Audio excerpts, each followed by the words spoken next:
You can roughly locate any community in the world, somewhere along a scale running all the way from democracy to despotism. One to the democracy end, another somewhere in the middle, and a third. Let's find out about despotism. This man makes it his job to study these things. Well, for one thing, avoid the comfortable idea that the mere form of government can of itself safeguard a nation against despotism. Germany, under President Hindenburg, was a republic.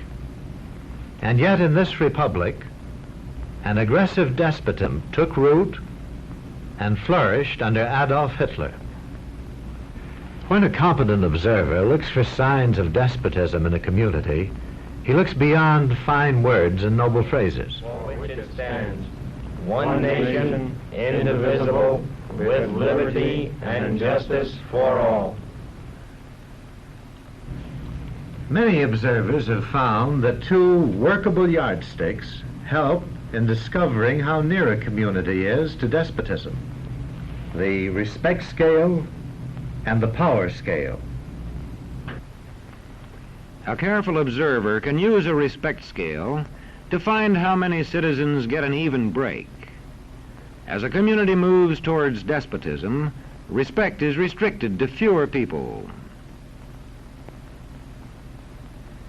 A community is low on a respect scale if common courtesy is withheld from large groups of people on account of their political attitudes. If people are rude to others because they think their wealth and position gives them that right, or because they don't like a man's race or his religion.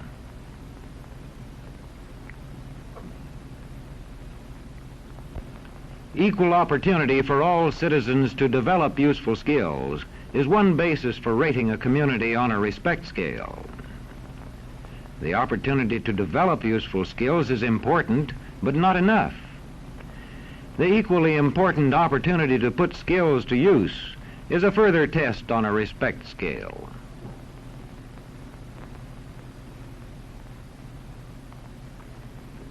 A power scale is another important yardstick of despotism. It gauges the citizens' share in making the community's decisions. Communities which concentrate decision-making in a few hands rate low on a power scale and are moving towards despotism. Like France under the Bourbon kings, one of whom said, "The state, I am the state." Today, democracy can ebb away in communities whose citizens allow power to become concentrated in the hands of bosses. What I say goes, see? I'm the law around here. The test of despotic power is that it can disregard the will of the people. It rules without the consent of the governed. Look beyond the legal formalities of an election in measuring a community on the power scale to see if the ballot is really free. If the citizens can vote only the way they're told, a community approaches despotism. When legislatures become ceremonial assemblies only and have no real control over lawmaking, their community rates low on a power scale.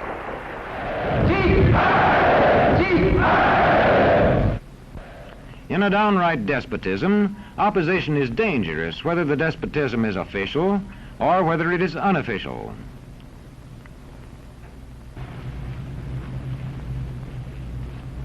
The spread of respect and power in a community is influenced by certain conditions, which many observers measure by means of the economic distribution and information scales. If a community's economic distribution becomes slanted, its middle-income groups grow smaller, and despotism stands a better chance to gain a foothold. Where land is privately owned, one sign of a poorly balanced economy is the concentration of land ownership in the hands of a very small number of people. When farmers lose their farms, they lose their independence.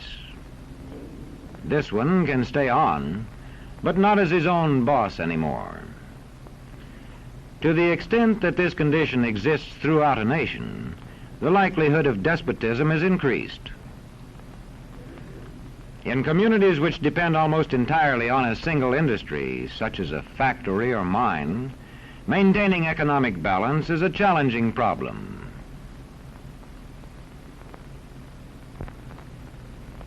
If this condition exists over the nation as a whole, so that the control of jobs and business opportunities is in a few hands, despotism stands a good chance.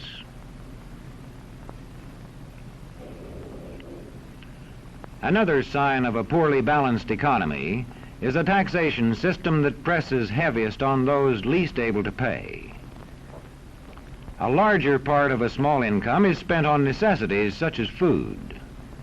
Sales taxes on such necessities hit the small income harder.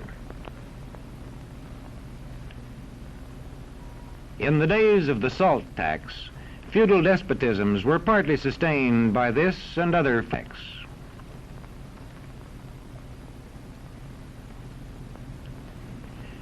A community rates low on an information scale when the press, radio, and other channels of communication are controlled by only a few people, and when citizens have to accept what they are told.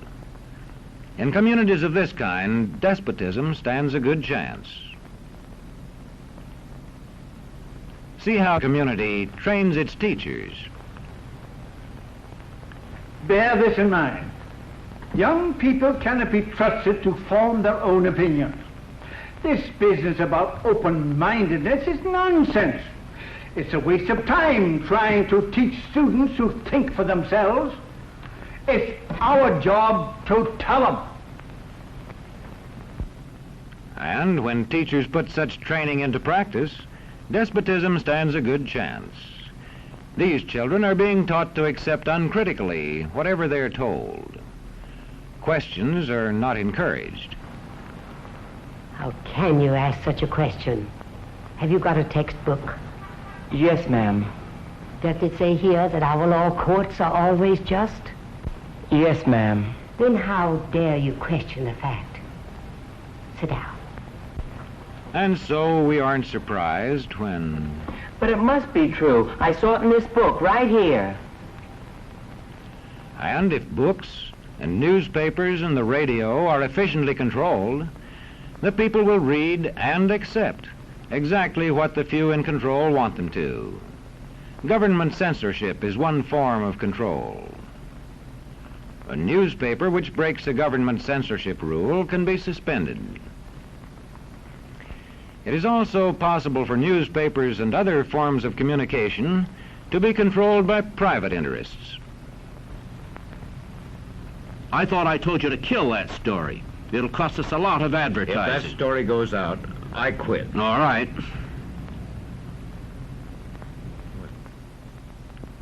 What sort of community do you live in?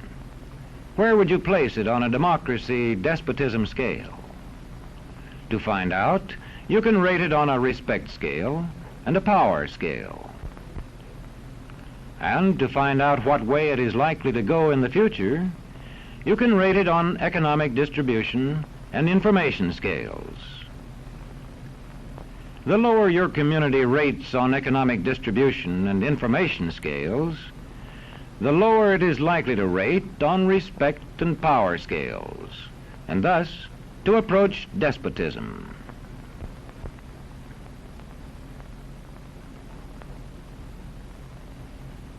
What happens in a single community is the problem of its own citizens.